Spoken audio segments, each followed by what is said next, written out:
बहुत समय पहले एक घने जंगल में एक शेर रहता था।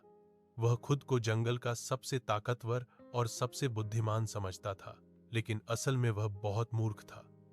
उसी जंगल में एक गधा भी रहता था, जो भले ही साधारण दिखता था, पर बहुत होशियार था। जंगल के पास एक राज्य था, जहां एक न्यायप्रिय राजा राज करता था।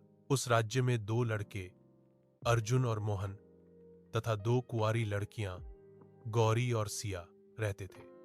वे चारों अच्छे मित्र थे और अक्सर जंगल घूमने जाया करते थे। एक दिन जंगल में दो चुड़ैलें आ पहुंची। उनके साथ एक डरावनी नागिन भी थी, जो अपने जादू से सबको डराती थी।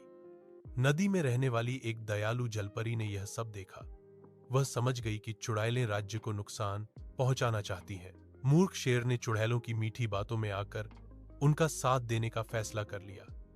उसने सोचा कि अगर वह चुड़ैलों की मदद करेगा तो वह और शक्तिशाली बन जाएगा। लेकिन होशियार गधे ने उनकी चाल समझ ली। गधे ने अर्जुन और मोहन को सब बताया। फिर सबने मिलकर एक योजना बनाई।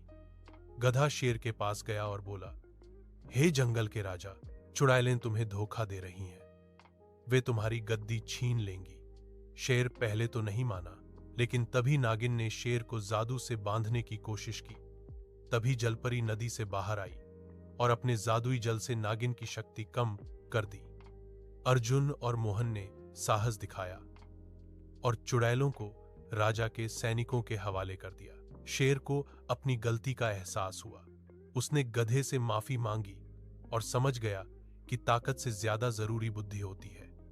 राजा ने गधे की प्रशंसा की और बच्चों को इनाम दिया। उस दिन से जंगल और राज्य में शांति हो गई। सीख: केवल बल नहीं, बल्कि बुद्धि और सच्चाई ही सबसे बड़ी ताकत होती है।